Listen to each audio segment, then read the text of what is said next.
Welcome to Failing for You, where I'll fail so you don't have to, or even better yet, so you can too.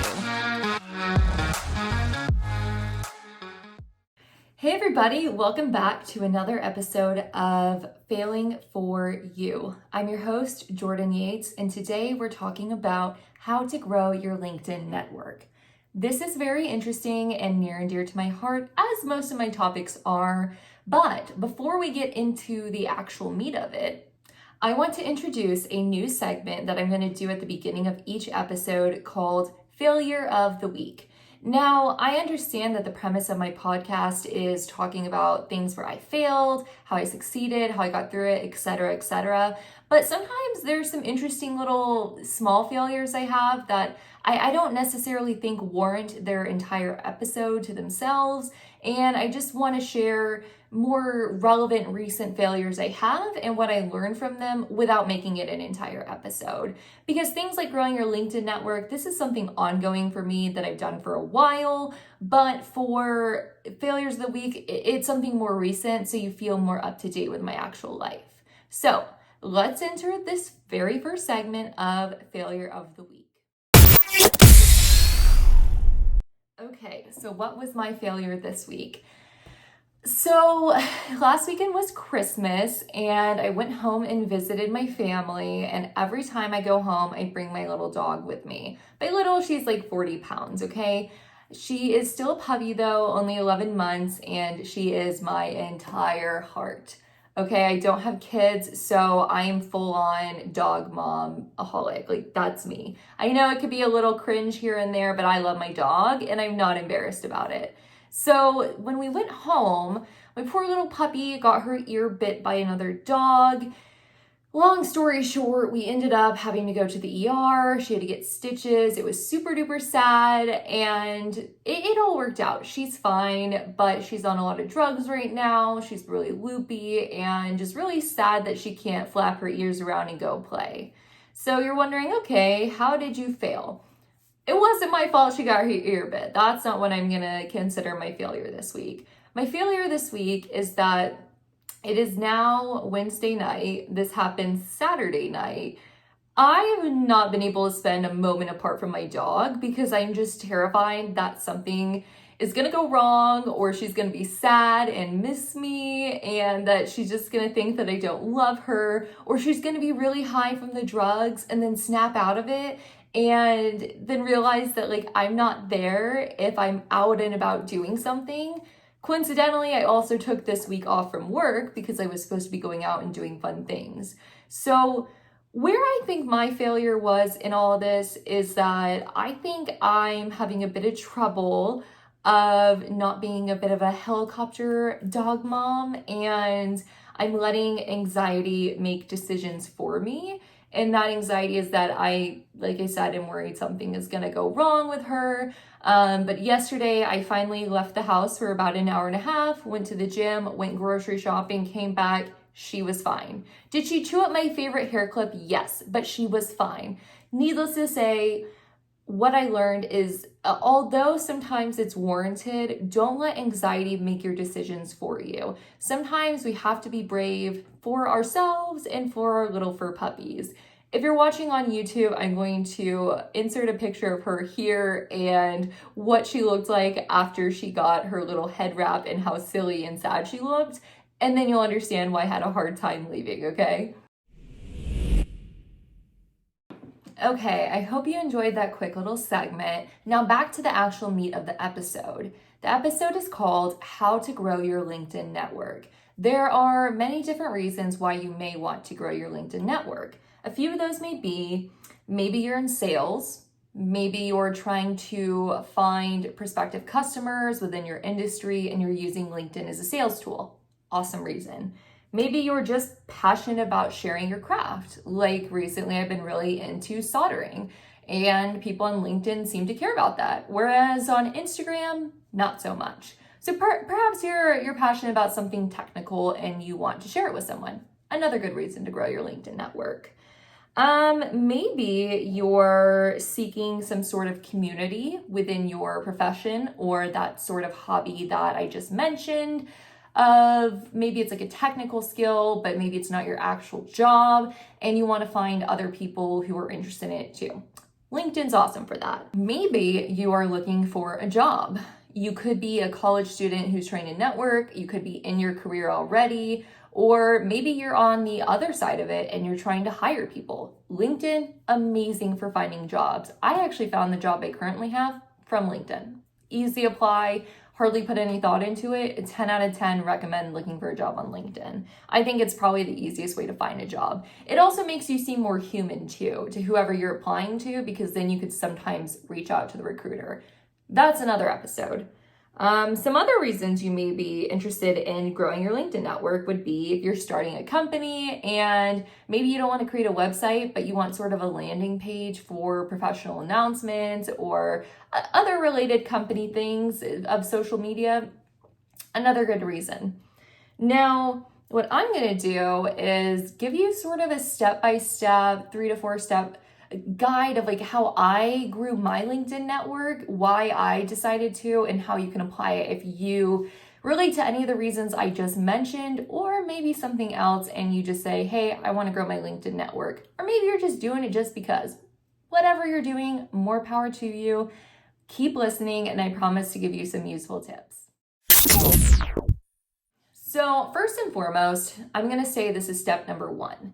This is before you even try to grow your network, you need to make sure that your page is filled out. Now, I made a list of different things that are important to have. I'm going to show it using LinkedIn on my YouTube channel, but if you're just listening on podcast or whatever you're listening through, then I'm going to list them out.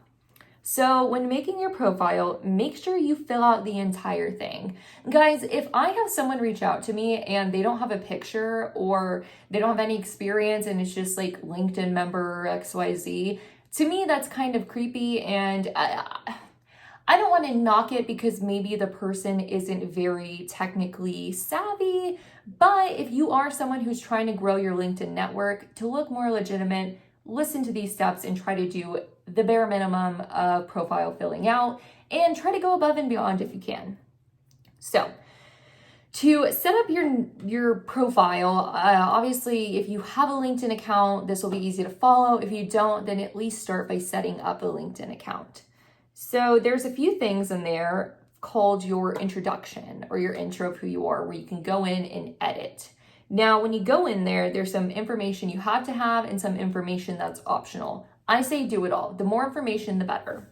The things that I'll ask you will be your first name, your last name, an additional name or nickname. So this is good if you have a nickname that you're used to going by and people in your industry would know you for.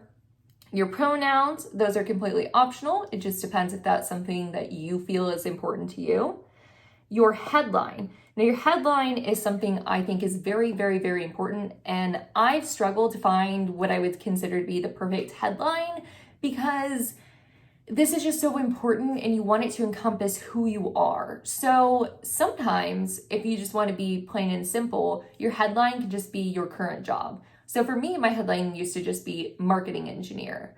But being that I'm a content creator as well, I've been trying to experiment with different headlines that I feel more encompass my page. Because if I'm going to connect with somebody, something that will show up is going to be headline. So obviously it doesn't say headline, but it's going to say what yours is. So I've recently put in there, I think, starting with marketing engineer because that's my full job, and then YouTuber, podcaster, and content creator for manufacturers. So that's what's in mine. There's some people that will have something like technician or helping America solve their problems or helping manufacturers solve their problems. It's kind of like a tagline for who you are and what you do, or just your current job title. Either or will do. This is something you can change throughout, so you don't have to feel super committed to it, but I would say definitely do it. You can always go back and change it later. I want to fill out your current position, the industry that you're in. This really helps when you're growing your network. Your education, so if you have any schooling or technical training, that's wonderful. Your location, So it requires your country and your region as well as your city. Now the city is cool because for me, I'm located outside of Houston. So when I put in my zip code, it gave me the option to put Greater Houston. I like to have that because I don't like it to be super specific, but also I want to feel like I have something in common with someone way on the other side of Houston because I'm still a part of Houston. So I feel like if your subdivision isn't as pronounced as the large city you're near, then you should consider yourself being in the greater city area. That way you just have more in common with those you're connecting with nearby.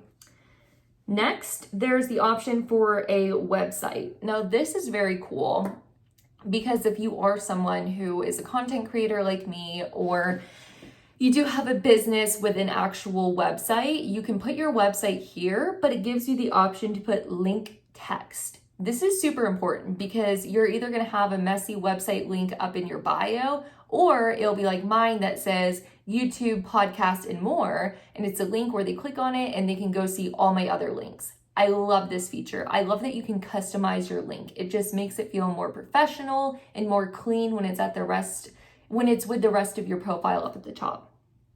Next, something that's very important is a profile picture. Now, no selfies of making silly faces, no duck faces, no peace signs, unless you're in the Peace Corps, then I'll give you a pass. But I would say, I know not everybody has the resources to do a very professionally done photo of, like actual professional photo, but at least try to make it a clear picture of your face and make it appropriate. Use your judgment. I would say don't have anything super risque or offensive, unless it's just really who you want to put out to the world that you are. But when you're connecting with people, this is the first thing they see. So I would just say make it clear as to what your face looks like and try to keep it current. I do notice a lot of people use pictures from like 20 years ago. Well, I understand you may have liked the way you looked better 20 years ago, but if I met you a week ago and I'm trying to find you and I search in your name and I see someone who looks like a younger version of you, I may think it's your kid who has the same name, okay? Make sure it looks like you, so when people are trying to connect with you or you're trying to connect with them, that your face actually rings a bell for them and that they want to connect with you because they know who you are, okay? Don't try to worry about looking too good or too pretty. That doesn't matter. This is LinkedIn. It's not Instagram, all right? Just have a good, clear, current picture, all right? And the YouTube channel, I will show what mine currently is. Next, make a background photo. So the background photos are cool because there are a lot of stock photo options. So you could just use one of the LinkedIn ones. But if you're a big LinkedIn connoisseur like me, you're going to see a stock photo and you're going to know it's a LinkedIn stock photo. And no judgment about that because it's better than no photo. But I would say this is a good chance to kind of signal what you're interested in or what industry you're in. Like mine is a printed circuit board, I think, with some components soldered onto them. And it's just trying to show that I'm in electronics and manufacturing, and that's what I'm associated with. So when somebody sees that, they won't think, Jordan, I wonder if she's an artist. It's going to be like, okay, she's probably an engineer related to that industry. Because a lot of times our brains will, process photos before we process the words. So try to have a background photo that's original. And if it's not original, like it doesn't have to be something you've taken, but try to not make it a LinkedIn stock photo. I would say Google something related to your industry. Like if you're in robotic sales, Google or look up your company's robotics and use a stock photo of theirs as your background. Like say if you work for Omron and you have a cool TM robot, use the stock photo of a TM robot or of you with one, make that your background. Just don't do the like LinkedIn stock ones. So the next thing that I really like that's up towards the top of your profile is the featured section. If you're brand new and you don't have any posts or anything that you want to show off, this may not apply to you yet, but once you get to the point where you're posting pretty often and you have a post that you think encapsulates what you are putting out there into LinkedIn, this is a good time to put it in your featured section. You can just do the plus sign and add to your featured post. And for me, I have one that's linking to my YouTube channel, as well as one that's about robotics, another about soldering, just kind of all the things I'm into. And for me, of course, I overdid it and I have about 10 featured posts, but the way LinkedIn is structured, I feel like posts really get lost in your feed very easily. So it's good to have featured ones. Okay, so when you're ready for that, I would do it. So the next section I would very, very much suggest filling out is going to be your about section. This is going to be your experience, your education, and I think any certifications. So experience is very important to put here for multiple reasons. One, if you're using LinkedIn to apply for jobs, then the experience can autofill in a resume and make it easier to apply. Or if you're just hoping someone scouts you, it's also good to have your experience. That, and when you're connecting with people, say from a job you used to work at, then if they don't remember you right away, if they see that you guys work together at the same time somewhere, LinkedIn will tell them that you both worked at the same company, and that will be a mutual connection you have. The same thing goes for schools. A lot of times when I'm looking at different people and different companies, it'll say 20 people went to Texas Tech that work at this company. Maybe you have something in common. It goes to show that having your experience and education in LinkedIn really helps when you're hoping that the algorithm is on your side. The algorithm needs more information, and this is a great way of having it to where other people can find you. Because when you're growing, it's awesome when you're reaching out and trying to connect with people, but it's even better when you get to the point where they start reaching out to you and wanting to connect. So definitely, I know it's a pain to fill out all the different information, but go ahead and do it now. Oh my goodness, guys. I was just recording for like 5 minutes straight. Then I realized I actually never pressed record. So here I am to re-explain myself again. Wonderful. What I was going to say is we're now entering into number 2. What do you do after you have your profile section ready? Because to you, you might have thought the step 1 was obvious. Of course I have to have my profile picture. Of course I have to have my experience. And if that was obvious to you, wonderful, you're doing great. I'm proud of you. If it wasn't obvious to you, you're not alone, and that is why I included an entire step for it, okay? But now we're to step 2. Step 2 is going to be building your network. So you have your page, you're ready to go. Now we're going to start actually connecting with people. Now, what you need to decide, not right away, but at some point, is what kind of connections are you looking for? Are you looking for more of a influencer type platform of being someone who gets followers, or are you actually looking for connections that are mutual back and forth? You follow them, they follow you.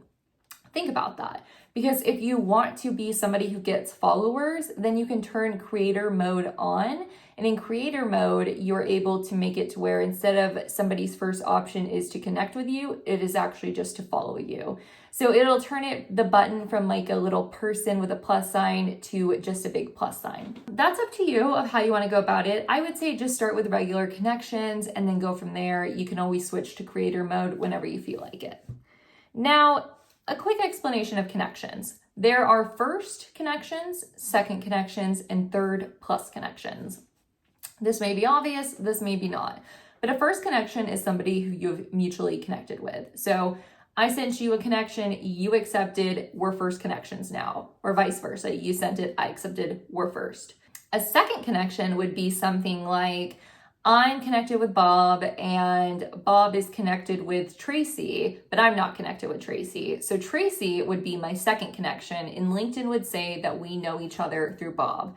Second connections are awesome because it's a way that you really feel like you're genuinely growing your network. And whenever you're sending out connections, you want to be kind of picky because LinkedIn limits the amount of invitations you can send per week. So whenever you're sending out new invitations, your second connections are going to see that they know you through someone else, and they're going to be much more likely to accept your invitation. So your invitation is going to be much better spent, and it's better to hedge your bets on somebody who's more likely to connect, right? especially if you're still in growth mode. So I would suggest that you connect with people who are your second connections once you have a lot of first. You're more than welcome to try to connect with people who are a third, but it's like I said, when you're in early days, LinkedIn will ask you, hey, do you know this person? And it's okay if you don't. You could say, no, I don't. But LinkedIn's going to not really recognize it in the algorithm. And so it's basically inadvertently trying to tell you that it's less likely that they're going to accept your request. Don't let that stop you from requesting if it's somebody you want to connect with. I'm just saying, if you're in growth mode, start with your first, get a good base of first, and then start, connecting with your seconds, because that just exponentially grows so quickly. So that is a good way to ensure that you are using your invitations wisely. Another thing that's pretty interesting, like I said earlier, that ties back into why you should have your profile filled out, is because LinkedIn will notice that if you were working somewhere at the same time somebody else was working somewhere, then when you go to their page, it's going to point that out, and it'll point it out to them as well. And that's going to increase your likeliness of having a connection with them. Same thing goes for school. If you went to school or they went to school and it was during the same time, LinkedIn has an algorithm where it will point that out, and it will make it known to both parties that this is a commonality that you have. Once again, increasing your chances of getting a connection. Okay, cool. So you understand connections now. Hopefully I did a good enough job explaining. Now you're wondering, who should I connect with? Now this is a personal choice. For me, the very first time I started LinkedIn back in, goodness, I don't remember when it was, but I remember the first time I needed it. I think it was 2018. I was working as a marketing specialist at an oil and gas service company, and it was my job to connect with upstream oil and gas clients to set up meetings and pitch to them our services. So for me, I would connect with facilities engineers in the Permian Basin, in Houston, and in Denver, Colorado, all of which we would travel to. So for me, I was interested in connecting with people who I could potentially be selling to. Now, if you're also a salesperson, that's interesting. Another thing you may want to connect with people on if you're a salesperson is somebody who does what you do, and maybe they're actually an active poster and they're someone you can learn from. Now, another type of person you may want to connect with is a coworker, a current one. That's always good to keep up with the people you're working with. Someone you used to work with, somebody maybe you want to work with or has the dream job that you have, or maybe somebody that works in HR somewhere that you're trying to get a job and you saw that they were on the job posting as the recruiter, and so you think they'd be a good connection to have, so they have access to my profile. I would say another good type of connection to have, like at my last job where I was a sales engineer, we had a lot of vendors and suppliers. I was very well connected with all of them, and it was really cool because they would send me a lot of products to do demos with, and I would get my hands on products before anybody else of things that they weren't necessarily sending out to their distributors just yet because I was active on LinkedIn. So those guys obviously want to sell. You're the person they sell through. So getting to know them, especially the ones that are out of state, great person to connect with. Doing this by connecting with people you already know or that you have similar interests in, this will help you build really strong second connections. So maybe you know Joe who works at your manufacturer that you're a distributor for, and you don't know all Joe's coworkers, but maybe you have a lot in common with them. Well, now they might all be your second connections. So you look through his connections who you may have in common and say, hey, this other guy seems really smart. He's a smart applications engineer. I can learn a lot from him about the product I'm selling. Another good type of person to connect with. Other types of people you may want to connect with would be those with similar jobs to you. Maybe you want to see what people are doing that do something similar to you. You want to see, hey, are they posting often? If I want to post more about my job, what are some post ideas I can have? Look into people who are doing what you do. See what their page looks like. See how they've gone about it. See what you like, what you don't like, and learn from them. You can join groups, which is really cool. I've joined some really awesome groups on LinkedIn. It's actually where I've met some people that I actually keep in touch with today. You can connect with people with jobs not only that are the same as you, but a job maybe that you want to do one day. And you can reach out to them and ask them how they got that job or how they like it, or if it's something that you want to do, maybe the qualifications necessary. You could follow companies you're interested in because you can just follow people. You don't always have to connect. So that's cool. I follow a lot of companies I find interesting, a lot of cool manufacturers, a lot of oil and gas companies, and some fun technology and robotics companies as well. So that's a good way to find what you're interested in and see what kind of posts they're. And then, of course, I cannot stress this enough, connect with people who are in your industry. It's a very, very good way to build a proper LinkedIn community, because that's kind of the whole point, I think, is to connect with people who are doing something similar professionally to you, because it's more likely you're going to have something to actually talk about or have similar interest in. That's not like a rule, but I would personally say that connect with people in your industry. You'll have a lot in common, most likely. So that was step 2, how to build/grow your network through your connections. Now, what I'm going to tell you next is actually the physical typing in portion of tips on searching for connections. Now, like I said, know that you are limited to the amount of invites per week, and that you'll have a better chance of connecting with somebody if they're your second connection. Like I said, I think a pretty easy way to start off is by following companies or following people. But when you're ready for actual connections, you can go to the search bar in LinkedIn and look up people's names. So you can look up names of people that you know you want to connect with. You can look up roles or job titles of people that you would want to connect with. So maybe you want to connect with more sales engineers. Maybe you want to connect with more design engineers. Maybe you want to connect with more business people, accountants, welders, anything like that. What I'm going to lay out is the types of searches you can do. So first, what you're going to do is you're going to type in the keywords you're looking for, whether, like I said, it's a person's name, a job title, etc., company, whatever. Type that in, and then it's going to give you the options to choose to narrow it down, like what type of thing you're searching for.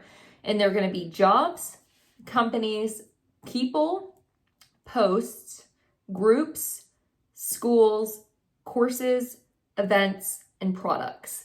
And then once you pick what you want from there, you can filter it down even more by location, by industry, by so many things. And guys, that would be a whole other sort of more of a YouTube video, so I can actually show you everything. But that goes to say that once it comes time to look for these people, go to the search bar, type in what you're looking for, and then start filtering, and then start connecting. Step/tip number 3 was a pretty quick one, just of how to search. You literally just go to the search bar and type in what you're looking for, and then just spend the time, piecing through what you want to find. Next, step 4 for growing your network. Once you feel like you have the basics down of you started connecting with people, you have your profile page set up, your landing page set up, and you want to actually start getting interactions, you can always message people directly that are your first connection, or you can start posting. For me, I like to post almost every single day. I like making YouTube videos. I like taking pictures with cool products. I do some sponsored products sometimes. Or I'll just, say something I'm thinking that day about the industry. It's almost always very related to, I don't want to say my brand, but my engineering, technology sort of vibe that I have. So keep it related to what you do professionally or your professional adjacent hobbies. Don't post about your, I don't want to say don'ts for anything, but think about the page you're trying to curate and keep that in mind. Are you somebody who wants to connect with people based on your technical interest or your political ones? Whatever it is, just keep that in mind. It's a little less free, willy-nilly than normal social media. I would say you want to keep in mind your goals as you post, but definitely just be authentic, be yourself. Don't overthink your post, but do try to think a little about them, okay? I know it's a delicate balance. This also would be probably its own episode about tips about how to post genuine, authentic LinkedIn post, or how to do LinkedIn marketing. That's something that would take way too much time, and I feel like this episode's already pretty long. So what I'm going to say for step 4 is just start posting relative content to your persona you're trying to present on LinkedIn. Start interacting. Now, nobody likes a one-way street, okay? So you should go like and comment and interact with other people's posts, because these other people that you've connected with, you're gonna have something you can learn from them. Absolutely. There's some people who are really awesome on LinkedIn that I follow that I love interacting with their posts because I feel like I'm constantly learning from them, or I just genuinely support what they do and I'm interested in seeing more. And to show them I'm interested, I like, I comment, and I keep encouraging. So if you want people to do that for you, you should probably be doing that for other people as well. It's courteous, and that's just how the algorithms, push your stuff a little more. So just to go over everything we said again. Step 1, set up your page fully and completely. Step 2, figure out who you want to connect with, understand connections, and how you want to build your network. Step 3 was just how to search for them, literally search. Step 4, put yourself out there, start posting. Once again, I know we didn't get super in depth into anything in particular, but if there's something you want to know more about with LinkedIn and posting or anything related to the subject, we can absolutely do another episode on it. Just write in and let me know. That was everything I had for today. Just the basics of how to grow your LinkedIn network, just kind of starting from ground 0 or level 1. Pretty beginner's guide here. So next, what our segment would be is failures, lessons, and questions. This is where you guys can write into me and let me know your most recent or interesting failures or a lesson you've learned, or maybe just a question you have for me or an upcoming guest. So please write in, because I feel silly announcing this segment every single week. It's only been like 3 weeks, but still, I think that it would be so fun to hear from you guys. I do have people who reach out to me on LinkedIn and they tell me their stories, and I love to hear them. But since they're not sharing specifically to the podcast, I don't feel at liberty to share their stories here because I don't feel like they consented to that. So when you guys write into the podcast email, failingforyoupod@gmail.com, which I will link in the show notes, or you write into our submission form, which I will also link, then we can start this segment up for real, all right? But that is all I have for today, everybody. Thank you if you made it this far into the episode. I appreciate you so much. My name is Jordan Yates, and I will be failing for you. See you next time.